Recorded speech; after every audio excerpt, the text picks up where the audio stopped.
بعضی مسائل ذکر کو چې هغه داسې مختلفو وختونو کې انسان ته مخې ته راځي. د ځینې تعلق د جماعت سره دی، د ځینې د اودس سره دی، فرض مون سره دی، د ځینې د جنازې سره دی. ځینې مسائل داسې دي چې عام معاشرت کې راځي، معاملاتو کې راځي،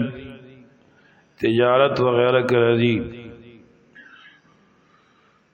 شروع با د عبادت نو کو الله پاک دې موږ تاسو کې د الله پاک د بندګۍ ذوق او ماده پیدا کړي. هغه مسائل خو ډېر زیات دي، خو بعضې عام مسائل خواره واره چې د مسائل شتا ویلی شي، دا یې متعلق یو څو خبرې عرض کوم. یو سړی چې جمعات ته راشي او جمع ولاړی، نو په جمع کې شاملېدل د دې سړي په کومه طریقه پکار ده چې وشي؟ په سنت طریقه بسنګ دې جمع کې شامل شي. نو دا یو واضحه ضرورت دی د ډېرو بنګزارو. نو دا احادیثو کې راغلي دي چې کله تاسو جماعت ته راځئ، جمع ولاړئ، نو منډې مه وهئ. مسجد ته داخل شوي، جمع ولاړه وه، نو د رکعت را ایسارولو دپاره یا د رکوع را ایسارولو دپاره منډې وهلو ته ضرورت نشته، بلکې په خپل حالت نارمل حالت کې براشي او صف کې بزان داخل کی. دا نه چې کوم ځای کې ودرېدې، بلکې چې کوم ځای کې تا ته ځای ملاوېدو، لکه اول صف خالی و نو اول باغه پوره کی. دا نه چې رکعت د نزینو چې کوم ځای کې ودرېږي. دا الله پیغمبر فرمای اذا اتیتم الصلاة والجماعة قائمة فلا تأتوها هرولة بل تأتوها وقارا فما ادرکتم فصلوا وما فاتکم فقدوا. کله چې تاسو مسجد ته راشئ او جمع ولاړه وه، نو په منډو مه راځئ، بلکې په اطمینان باندې په قلاره باندې راشئ. نو کومه حصه د مانځه چې تاسو راواړوله هغه وکئ، او کومه چې د نه پاتې شوه نو بیا یې قضا راوړئ. یعنې چې کله د امام نه فارغ شوي هغه رکعتونه بیا وکړه. دا حکم د فرض منظم دی او دا د فرض کفایه نه د جنازې منظم دی. خو لیکن جمعات کې دا حکم ډېر تاکید سره دی چې په جمعات کې منډه منع ده. نور به جنازې لپاره منډې نه وهي، دا حکم دواړو ته شامل دی. لکه بعضې خلک یې که نه اشارې کوي، را منډه کوي، را منډه کوي د جنازو کې، نو دې منډو ته ضرورت نشته، لږ وختي راځه. بیا چې جمع کې شاملېږي د هغې طریقه داسې ده چې وبدرېږي، په ولاړه به الله اکبر ووایي، الله اکبر. ځکه تکبیر تحریمه دپاره ودرېدل دا فرض دي. قیام په منځ کې فرض دی که نه؟ نو بس د تکبیر تحریمه مقدار کې قیام چې وشو، الله اکبر دی اویلی، بس بیا به رکوع ته لاړ شي. بیا که رکوع ته نږدې تلې، مثلا امام په رکوع کې و، الله اکبر به ووایې او دویم تکبیر مو وایې او رکوع ته لاړ شه. دلته بیا د رکوع دپاره تکبیر ویل ضروري نه دي، ځکه تا وقفه نه ده اخیستې، ایثار شوی نه، بس الله اکبر خو په ولاړه ګورې، دا نه چې په ټیټه ټیټه یا په منډو لکه د بعضو خلکو په شان دي، بلکې په قیام د ولاړې په حالت کې به وې او بیا به رکوع ته لاړ شي ښه په قلاره. که دوباره دی تکبیر وی ټیک ده، خو لیکن دوباره تکبیر ته ضرورت نشته، ځکه منځ کې دونه وقفه نه ده تېره شوې. چا چې امام په رکوع کې راواړو، دې سړي رکعت راواړو، امام لا ټیټه وه او ستا ورسره ملا ټیټه شوه، بس تا رکوع راواړوله. اگر که تا درې ځل سبحان ربی العظیم پورا ورسره اونوي، بیا هم تا دا رکوع راواړوله. او که امام سمع الله لمن حمده دا اوی او ملای یعنی روچته کړي وا رکوع کې نو تانه رکوع پاتې شو. حدیث شریف کې راغلی دي چې چا رکوع راواړوله دې سړي رکعت راواړو. او که چرته کې امام د قیام په حالت کې رکوع ته لا نه را رسېدلی او ته مسجد ته رالی، نو هم به په قلاره راځي. منډې نشته، په یو حالت کې ټول لمونځ دې وشي خو په جومات کې منډې نشته. ښه په اطمینان به را روان شي، صف ته به ځان راورسې. که ډومبی صف پوره نه و هغه به پوره کړي، که هغه پوره و نو بیا به امام پسې جخت دویم صف شروع کړي. د دویم صف شروع به د امام متصل زین شروع کې هغه ته مخامخ، دا نه چې کوم ځای کې ودرېږي هلته به ودرېږي نه. سنن ابن ماجه کې روایت دی، صحابي رضی الله عنه وایي کنا نطرد طردا من السواری، که موږ به چېرته ستنې شاته ودرېدو نو موږ به دیکه کولی شو او په زور به یې شړلو صحابه کرامو نبي علیه السلام، او د صف د اتصال او د جخ ساتلو حکم به کول. او د دې ډېر تاکید راغلی د الله پیغمبر فرمایي من وصل صفا وصله الله ومن قطع صفا قطعه الله. چا چې صف جخت وساتلو، پیوست یې وساتلو، الله به د خپل رحمت سره یوځایږي. او چې چا صف پرېښودو، صف کې دراړ پیدا کړ، الله به د خپل رحمت نه جدا کی. څوک چې د صف نه جدا شو دا د الله پاک د رحمت نه جدا شو، نعوذ بالله. نو دې ته ډېر زیات احتیاط سره غور پکار دی، بلې کې ډېر غفلت کی. د منګزار مخې ته راتګ کې ګناه ده. او که یو سړی داسې ځای کې ولاړو چې مخکې صف کې ځای خالي و او بله لار نه وه،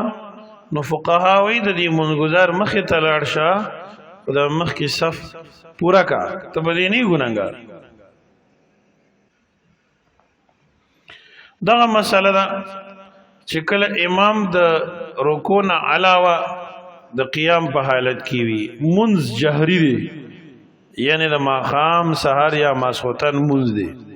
چې پای کې په جهر باندې قرات کیږي. نو چې څنګه مسجد ته راشي نیت به وتړي، جان به جمع کې شامل کی، بس خاموش به ودرېږي. امام چې کله په جهر قرات کوي سبحانک اللهم وبحمدک، دې ته ضرورت نشته. چې کله جهر قرات شروع شو بس سبحانک اللهم وبحمدک وخت ختم شو. او که خفی منځ لکه ماسپخین یا مازدیګر. دې کې د فقهاو دوه روایت دي. یو روایت دا ده چې خفي مونځ کې بس بیا سبحانك اللهم وبحمدك وخت نشته دی، بس خاموش ودرېږه. او عام تاسو ته دا مسله یاد ده چې را خفي مونځ کې کوی نو خیر دی، صحیح ده. یو رکعت دو رکعت چې د نه پاتې شي بیا چې ته کله ځان نشي نو سبحانك اللهم نه به شروع کړي. بل یو اهمه مسله د سحر د سنتو ده چې کله جمع ولاړی نو دا جمع فرض ده، فرض د 2 رکعاته د سحر فرض دي او 2 رکعاته د فرض نه مخکې سنتي. نو سنت جدا مونږ نه، فرض جدا دي. پکار دا چې دا سنت د سحر مخکې سړی وږي او که چرته کې د ناوخته مسجد ته راغی جمع ولاړه وه امام سره د یو رکعت راړولی شي یا اخري قاعده راړولی شي. نو امام اعظم ابو حنیفه رحمت الله علیه فرمایي یو ډډې ته د سحر سنتو کی، ذکر د سحر سنت ډیر مؤکد دي. په دې ټولو سنتو کې مؤکد ترین سنت د سحر سنت دی. داغي طریقه به داسې وي چې امام مسجد کې دن حال کې ولاړ دی نو ته بار برانډه کې یا ډډې ته وکړي. که امام په صحن کې ولاړو د جماعت په غولي کې ولاړو نو ته کمره کې وکړي. داسې به نه کې چې دلته په مخکې صف کې فرض ته خلک ولاړ دي او جوخ ورپسې ته سنت کې، دا ګناه ده، مکروه تحریمی دی. یو صحابي داسې کړو عبد الله ابن مالک ابن بحینا رضی الله عنه، بخاری شریف کی روایت. رسول الله صلی الله علیه وسلم متوقع وي اصبح اربع چې کله دې مانځنه فارغ شو خلکو ته تاسو کو چې تا ته د الله پیغمبر په وخت کې سوې اما ته وي چې ولې د سحر 4 رکعات فرض دي چې تا دې سنت سره د فرض معاملې کوله.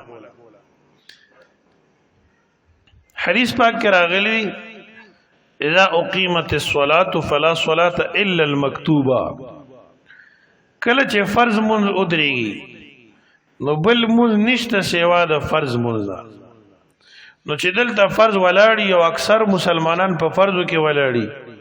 او یو سړی ځان له سنت کې نو دا د مسلمانانو د اجتماعیت نه خلاف کوي.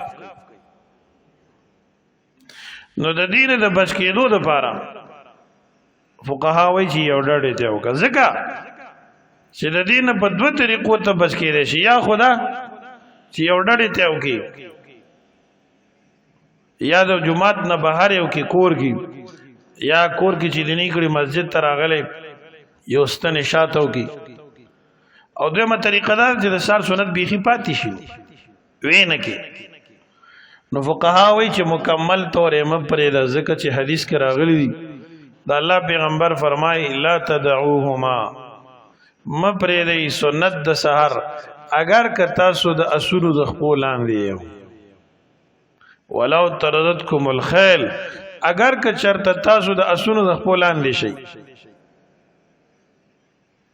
د دې حدیث مطلب دا دی ابو داود شریف کې چې د سحر سنت ډیر مؤکد دي.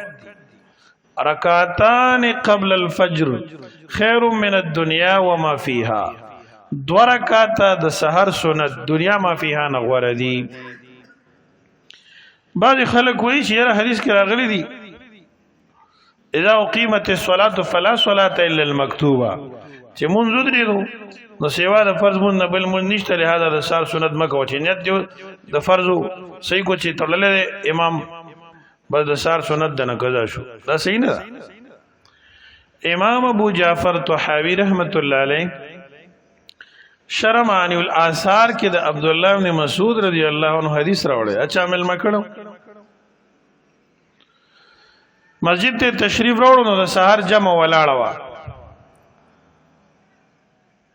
فقام الى اسطوانه وصلى ركعتي الفجر ثم دخل الصف. یوستنی پنا شاته ودرېدو، 2 رکعت سنت د سحر یو کو او بیا په صف کې شامل شو، جمع کې شامل شو. امام ابو حنیفه رحمت الله علیه د دین استدلال کوي، اذان نه لګي یا دا حدیث چې اذا اقیمت الصلاة فلا صلاة الا المکتوبه. نو پر روایاتو کې دلته یو اضافه ده په ځین نور احادیثو کې، اذا اقیمت الصلاة فلا صلاة الا المکتوبه سوا رکعت الفجر. کله چې منځ ودرېده فرض منځ نو نور منځ نشته سوا د فرض منځ نه،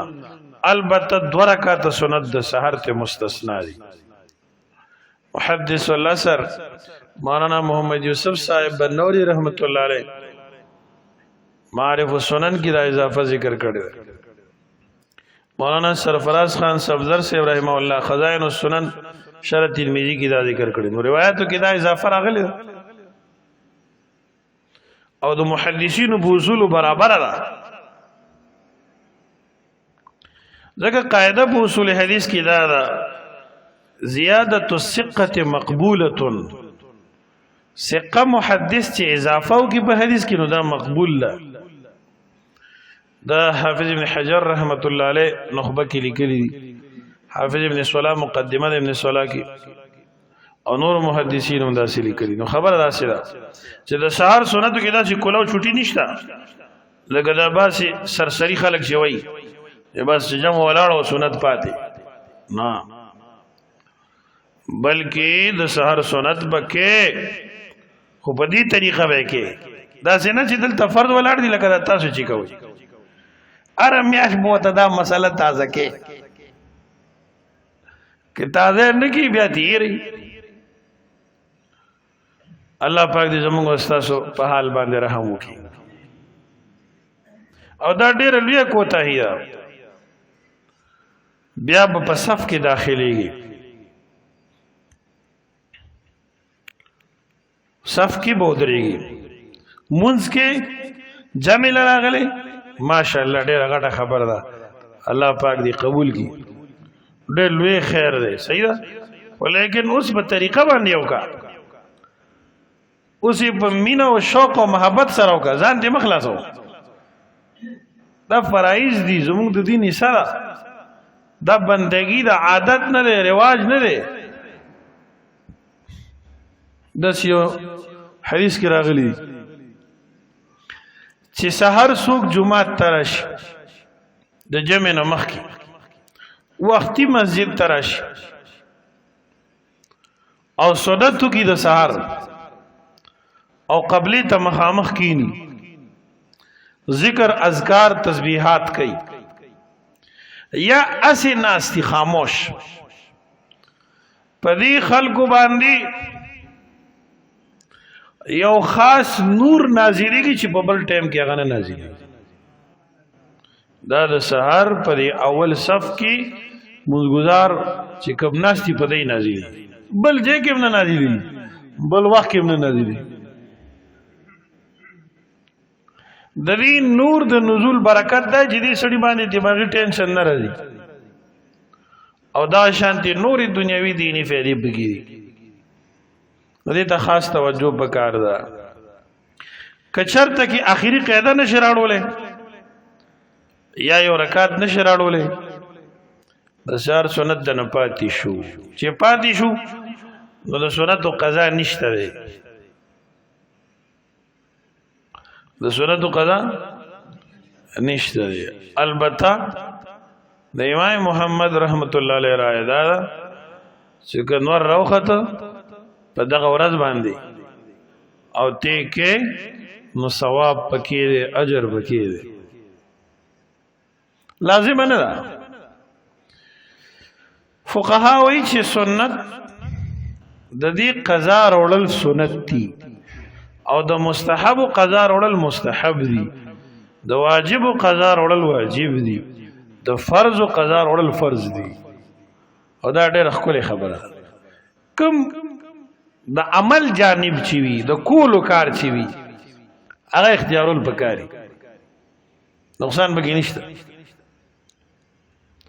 دا خو د سحر شو بعضی خلک دسی کوي چې بیا فرض شي فورا ندري او فرض پسې 2 رکعات سنت کوي دا ټیک نه ده دې ته سنن قبلیه وای دا هغه سنت چې د فرض نه مخکې دي ترمذی شریف اول جز کې او بخاری کې حدیث ده سیدنا ابو هريره رضی الله عنه فرمای سمعت غیر واحد من اصحاب النبي صلى الله عليه وسلم منهم عمر بن الخطاب رضي الله عنه وكان من احبهم الي نهى النبي عن الصلاة بعد الفجر حتى تطلع الشمس ونهى النبي عن الصلاة بعد العصر حتى تغرب الشمس حضرت ابو هريره رضی الله عنه فرمای د ډیرو صحابو نه مې اوریدلی او باغې کې یو حضرت ابو هريره رضی الله عنه فرمای عمر فاروق صاحب هم دی او دې ما ته ډېر ګران دی ما ته ډېر خوښ دی په صحابو کې وې سمې ته اوریدلی دا مې ته اوریدلی چې د الله پیغمبر صلی الله علیه وسلم د سحر د مانځنه وروسته نور خاطه پورې د مانځنه منع کړی ده د مازیګر د مانځنه وروسته نور پرې واته پورې د مانځنه منع کړی نو عالمان د حدیث لیکي چې دا احادیث تواتر ته رسیدلي په کومو کې چې دی وختونو کې د مانځنه منع راغلی ده نفلی مونږ نه سنت مونږ نه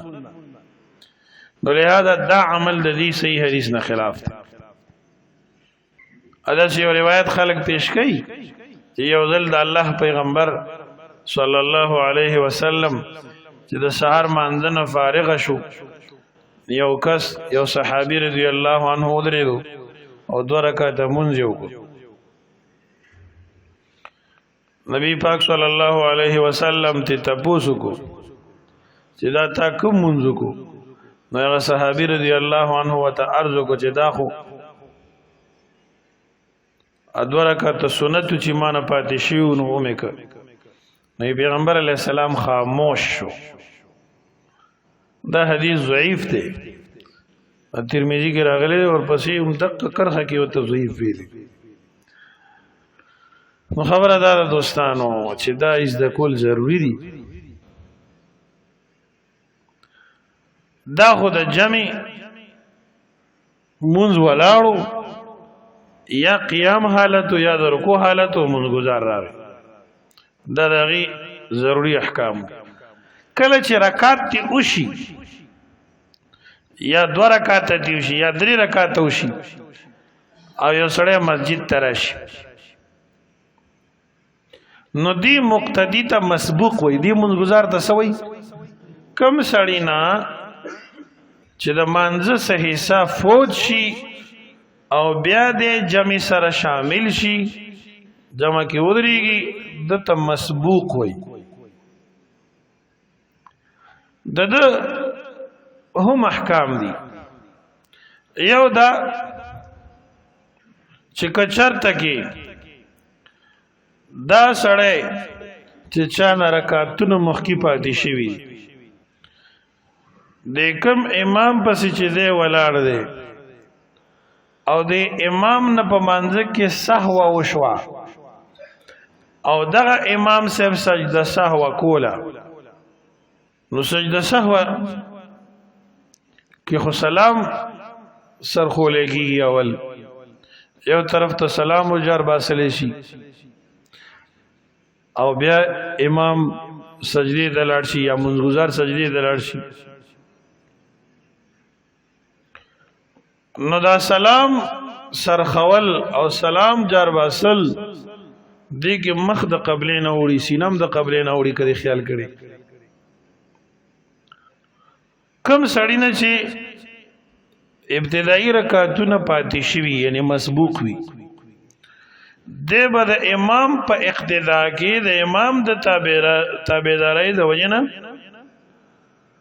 سجده سهو کوي خو سلام باندې سرخی دې خبره د خصوصو کوي ها اول سجده سهو او پیجنې مختصرا دا جزئیه به آسان شي او که سجده سهو نه پیجنې نو بیا دلته مسله جوړي مانځ کې کله سړی نه واجب په هیر پاتې شي یا واجب مخ کې رستو شي یا فرض مخ کې رستو شي یا واجبو کې تغییر شي په هیرا نو د دې نقصان ازاله په سجده سهو کې سجده سهو دا چې د مانځه په اخر کې با دو سجدیو کې او بیا به باقاعده تحیات اوه او سلام به سره رسول الله صلی الله علیه و آله وسلم فرمای لكل سهو سجدتان بعد السلام دا ار سهو د پارا دو سجدی دی پس د سلام خدا نه چی یو ځکه د سجده سهو یې نه یو ته سجده سهو کې وایي کنه نه دی خپل ځای نه نو سجده سهو کې با مسبوق مقتدی امام سره په سجده سهو کې ایصالی د امام د تابعداري د وجنه و سلام منسترخ سلام مناړی سلام بزګناړی چې د لا مانځ کې د رکعاتونو پاتې دي او کده سلام واړولو سلام اوسر غولو نو د دې مسبوق منځ اونشو زکه دې مانځ کې او مخې د قبلې نه واړولو او مخ قبلې نه اړول مفسد د مانځ دي مخ قبلې ته کول به مانځ کې فرض دي کده د نهیرو چې ز مسبوقی ما په هیره سلام سرخو نو بیا منځ مات نه دی په هیره خیر دی خو کده ته یادو چې زما په زمره رکعاتونه پاتې دي او د امام نرستو به ځان لا رکعاتونه کومه دا خپل حیثیت وته یادو او بیا امام صلی الله علیه وسلم سره خورو نو د منځ فاسد شو ځکه چې دا مسله خو ضروری ده جهل عذر نه دی څه شي جهل په شریعت کې عذر نه دی او هیره عذر دی چې څنګه صحیح روشي کنه دا عذر دی او مسلې نه خبرېدل دا عذر نه ځان به خبرولو کړه ته مسلمان کړه پیدا د مسلمان ملک پیدا ځان باندې پویولو نو دا نه چې نه پوی نه ګرام دا غلطه خبره ده و چا ویلی شریعت مسله دا نه چې نه پوی نه ګرام ها دغه دوه جرمه کړی دي نه عمل کړو نه ځان پوی کړي